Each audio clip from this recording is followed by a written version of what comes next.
84 is your support, 115 is your resistance. If it fails to hold the 99.98 support level, it could retrace back to 84.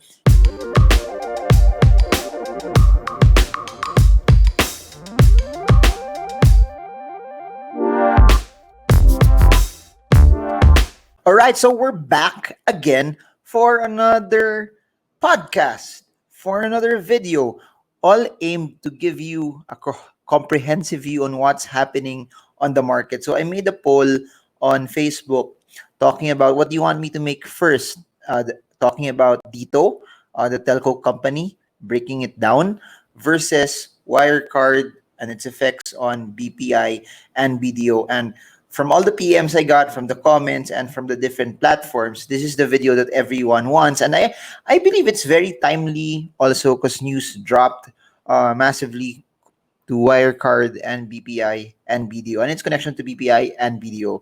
So before I begin, I'd like to introduce myself. If you're joining us for the first time, my name's Marvin Germo. I'm a stock market trader, an investor, and I create daily videos like this. This one is a bit late, no? It's 10 p.m. It's coming out at 10 p.m. But most of my videos are normally at 8 p.m.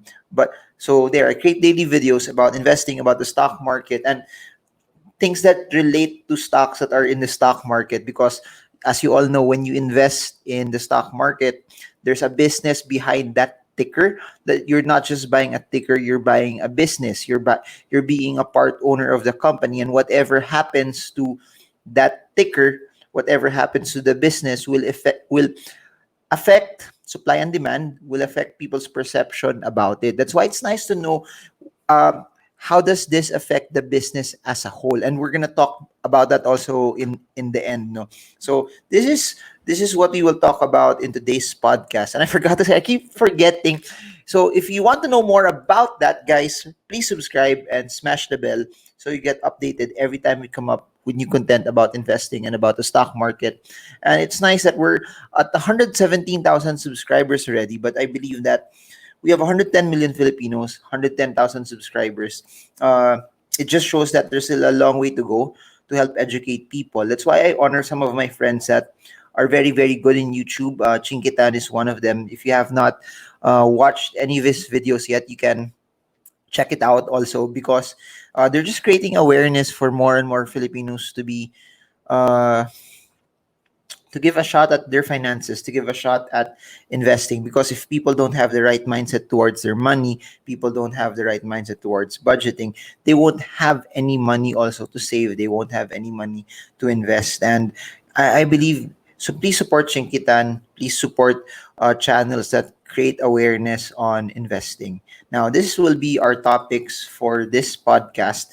And I've been getting a lot of good feedback, no, from all of you guys, that you like this podcast version more than the vlog type format, or the podcast slash interview type format.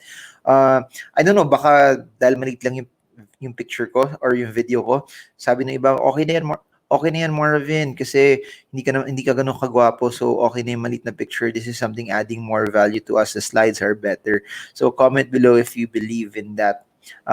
So our topics we're going to talk about what's Wirecard. I should have placed a question mark there. What's the issue? Why are we talking about this? Then BDO and BPI's reaction in light of what's going on. Then we're going to talk about the stock price action. Then everyone's favorite, we're going to talk about the technicals. Then as part of the recap, I guess I'm going to weigh in on this also.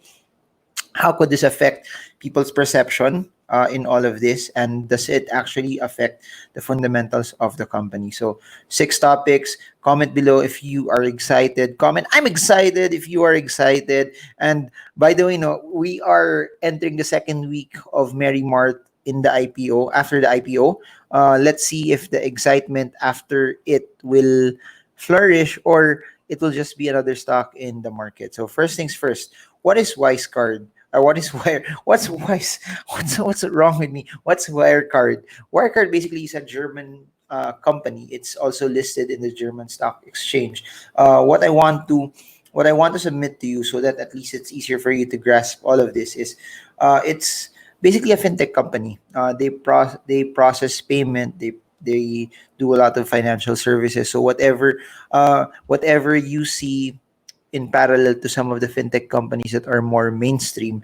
Uh, this is one of the more, I guess, prominent ones. This is one of the ones that have pushed bigger and higher over the past years. So again, it's in financial services, but it does a lot of digital payments. It does a lot of transactions where they transfer money online, cashless movements of money, anyways, or digital currencies, or I mean, digital transactions of money. Now, that being said, the issue and one of the reasons why we're talking about this, and it's not something that's very, very small, no. When they did an audit, there's 2.1 billion US dollars missing. I repeat, this is no joke. 2.1 billion US dollars missing. And that's a large amount of money. How do you lose that much? No, that's over 100 billion in pesos already. How do people lose that much? It's something that's impossible. That's something impossible to lose. But when you say something's impossible, it's not actually impossible because some people uh, actually pulled it off. Now, uh, first things first, if you lose that kind of money and I'm an investor, I'll be scared.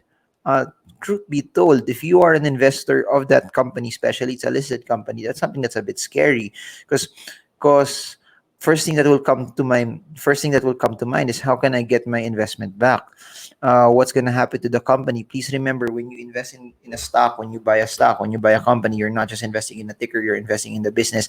And if the business lost 2.1 billion US dollars, they don't know where it is. The company is, I don't know what's the state of the company, how good it will be, and how big the trust of investors will be for that company. If you lost it and it's gone out of thin air, that's a bit scary, especially right now. No, what I do know right now is paper trails, and the way money is tracked globally should be more stringent right now. Especially we're in 2020, we're not anymore in the 1970s, where it would be generally. It would be easier at that time, but now there's a lot of scandals, there's a lot of bad things that have happened, that there's a lot of safeguards that have been created. But truth be told, June 2020, 2.1 billion pesos is unaccounted for. Now, uh, as what I've mentioned, this has made lenders scared, meaning not just investors, not just stockholders, but also people na nagpautang sa company. Because if you lend money to the company, you expect to be paid. But now you're a bit scared because how can they pay you if if they have 2.1 billion US dollars missing? And that forms a large part. And please remember, in the world of finance, it's all about trust. In the world of finance, it's all about how sure are you that the money that you're transacting online with this company, that your money is secure, that your privacy is also secure, that you know that your money is safe. And that being said, when that trust is gone, it makes not just shareholders scared, but people who lend money to the company. And here's the thing, from what I've researched, they're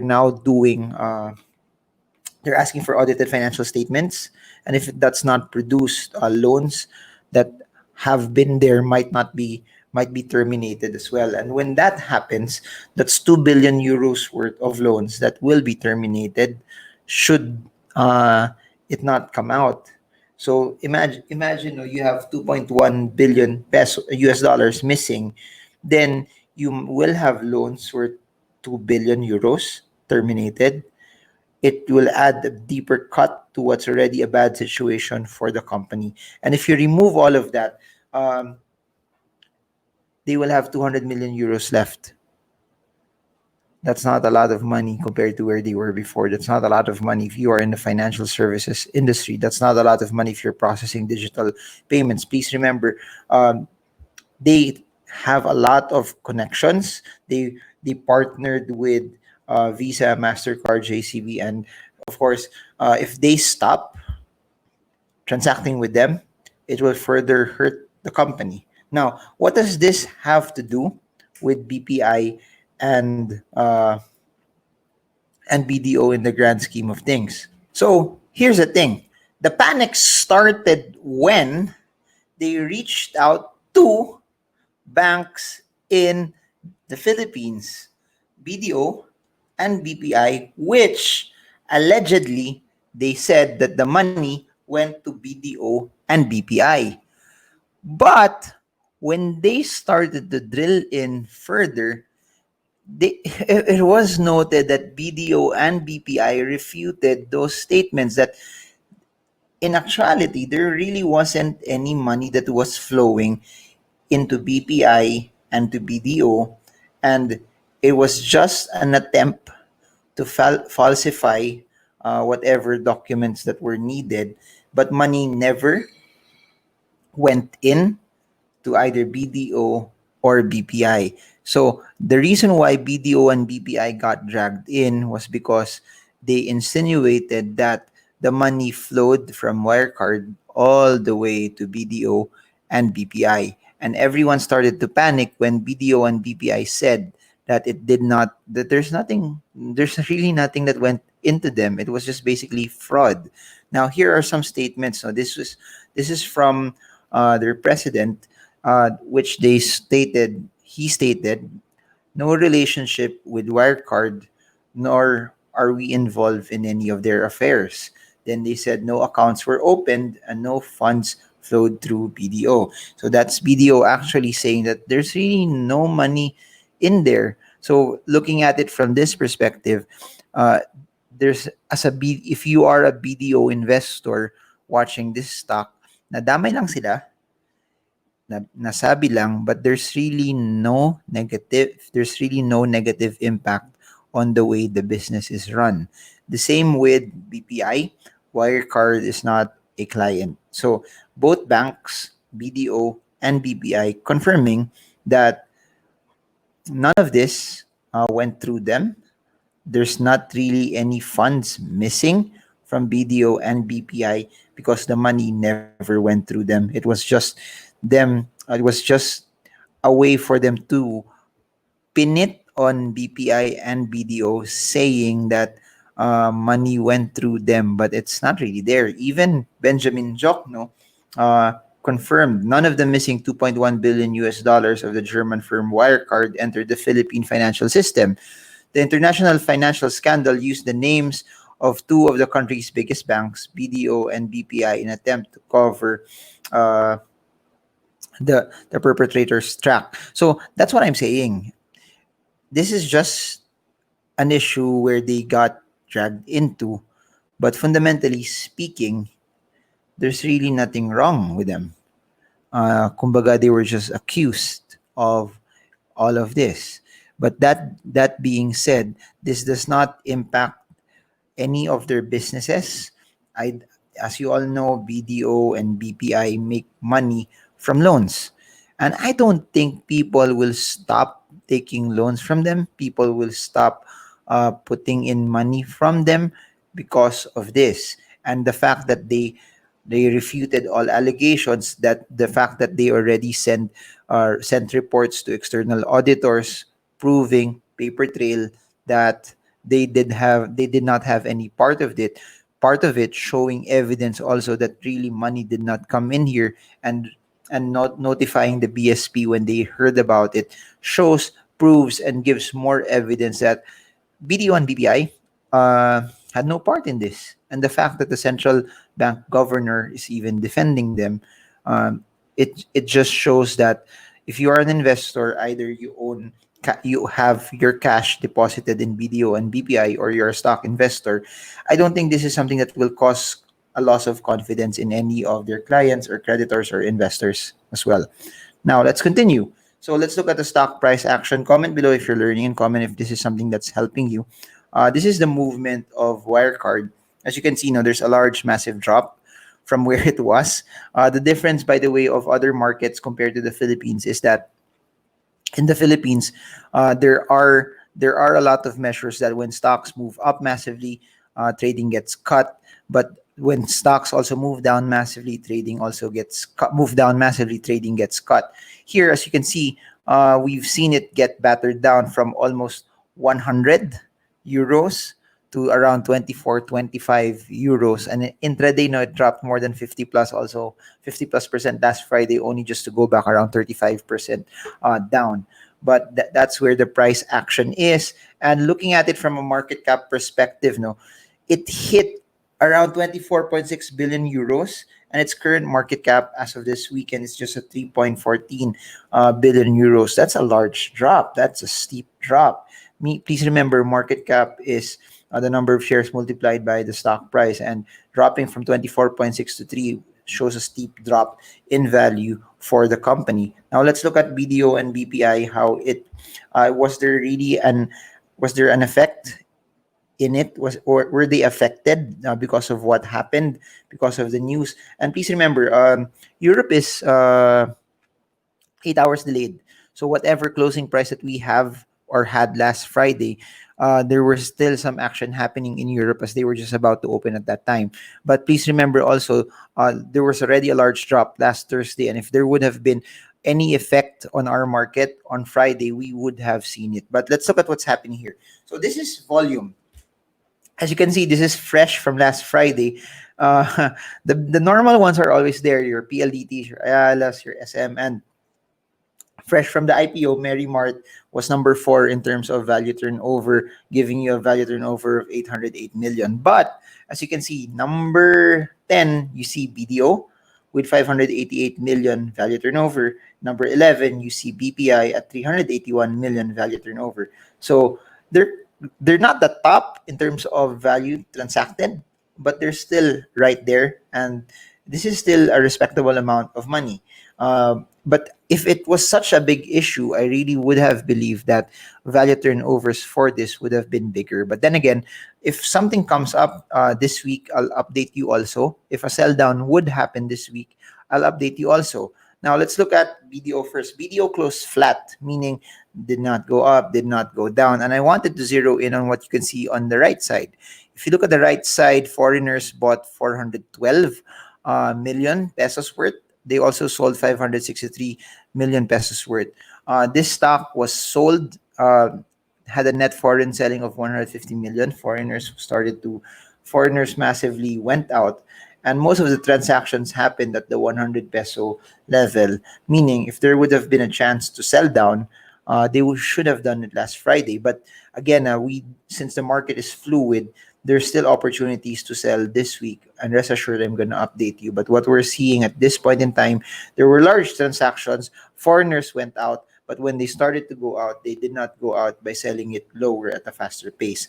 Now, these are the brokers that transacted. As you can see, very, very different from... I started showing this last week with Mart, and this is very, very different from Mart, where Mart mostly local retail transactions. Here, you see institutions, but not just institutions. You see a lot of foreign institutions, CLSA, Macquarie, JP Morgan, Maybank, etc. So that's what we see here. That there's a lot of institutional transactions moving in and moving out. There's a lot of institutions here, but no one really massively sold down last Friday. Now, looking at BPI was the one that dropped. BPI 72.6. It dropped by 1.83%. Foreign buying 313 million, foreign selling 366. You had net foreign selling again, and majority of the transactions happened at the 72.6 peso mark, which marked 66.54% of the transactions for the day. So if there's one thing that's consistent though for both BDO and BPI is that foreign volume was consistent. Volume was something that was very, very strong, and you saw a lot of foreigners started to go out, and similar to what I've been saying, it's institutional transactions that we're seeing for both BDO and BPI. So anyways, let's look at the technicals. For the technicals naman, we see BPI consolidating, and the consolidation started June 1 after it tried to break out from the 68 level, and it successfully did it. After hitting the 68 level, very, very consistent. Look at the resistance that I drew at 78.51. It hit the 78.51, which also coincide with the 200-day moving average. After failing to break out from that, a sell down happened.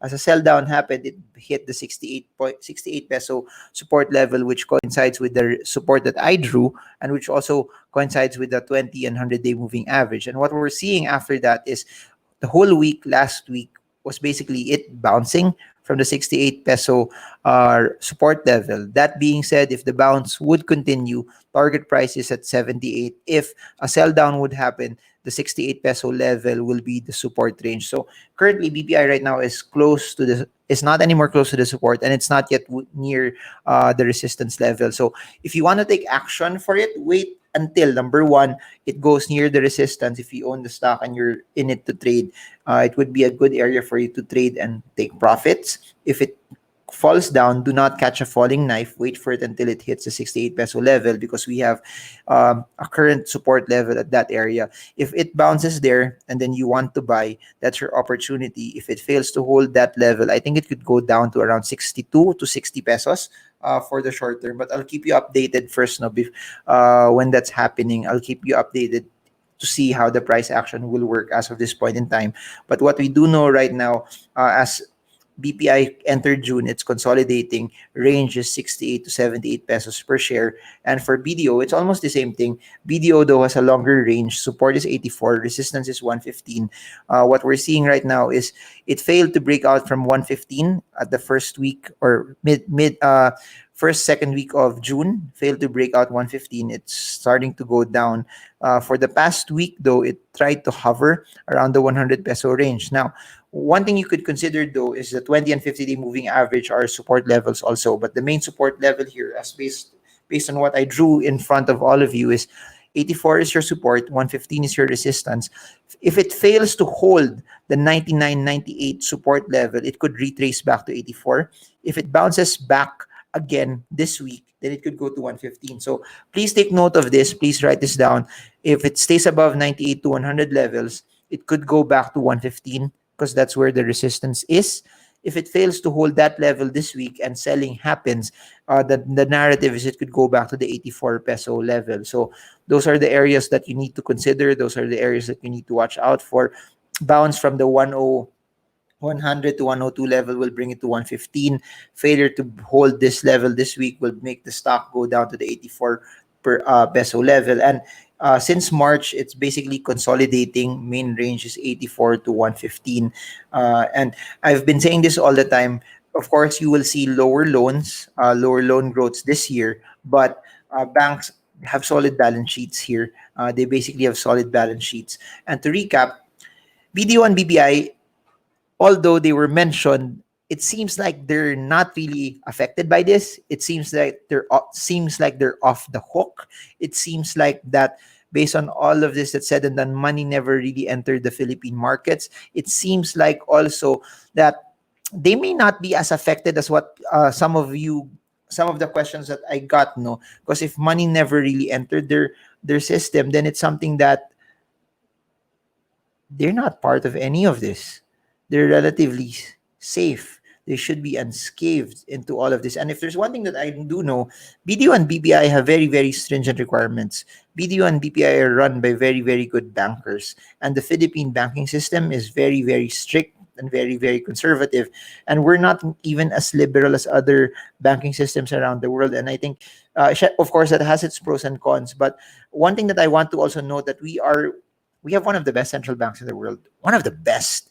You can ask any banker and they will say the same thing. We have one of the best central banks in the world, one of the more established ones, one of the more conservative ones that will protect you as an investor and as a banker. So looking at it from this perspective, I don't see it as anything that could impact their net income. I don't see it as something that could impact future business prospects unless new information. Please remember, unless new information comes to light, it seems that whatever BDO and BPI is doing right now, the show will go on.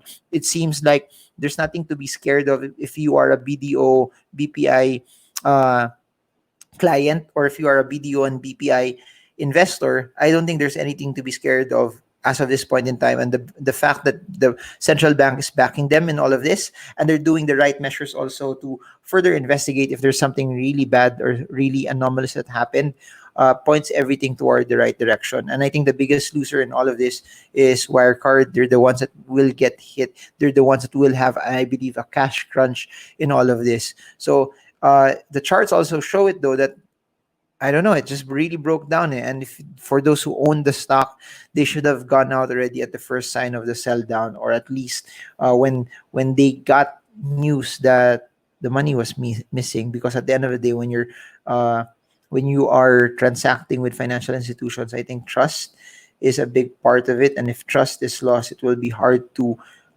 put your money in some place or some institution that you do not trust. So that's what we talked about. What is Wise? What is Wirecard? What's the issue? BDO and BPI reaction, stock price, action, the technicals, and me recapping everything. So again, I just wanted to reiterate, while all of this is happening, you are a BDO and BPI investor. Based on the data, based on the information that I have right now, there's nothing for you to be scared about. There's nothing here that could possibly alter the fundamentals of those companies. So comment below if you're learning. Comment if this is something that's helping you. Comment if you like more content like this, podcast slash webinar type, where I just teach, share principles, share my ideas. And if you like this, again, appreciate it if you could like this video, because it helps the YouTube algorithm show this to more Filipinos. And if you could share this also, so let's just make investing and financial literacy something that's cool for once. That's the reason why I've not stopped making videos, because that's my mission. I just really want this to be in the forefront. If uh, people are watching things that entertain them, I believe that entertainment is good and it has its place, but it's time that more and more Filipinos educate themselves in learning about their finances, in learning about their future. And I hope that you could like, subscribe, and share this channel as well. And there, below in the description also are books that I have written. They're about the basics of the market. They're about fundamental and technical analysis, and you can order them via Shopee. Then I also have two online courses. One is with Chinkitan. It's Tagalog, Stock Market for Everyone. Then another one is with Sean Si. It's called Make Money, Grow Money. It's an English course on business and investing.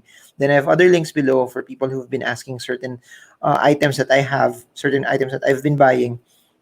And Patreon account is also below. Or for everything that you guys want to support me on, just click the links in the description and it will lead you all to it. So that's it for now. This is Marvin Germo. I hope you guys got a lot from this video. I hope this is something that added tremendous value to you. But yeah, happy weekend, everyone. I know this video is coming up late, but I hope this video helps you trade well, trade strong, trade smart. See you all again soon, guys, and God bless you all.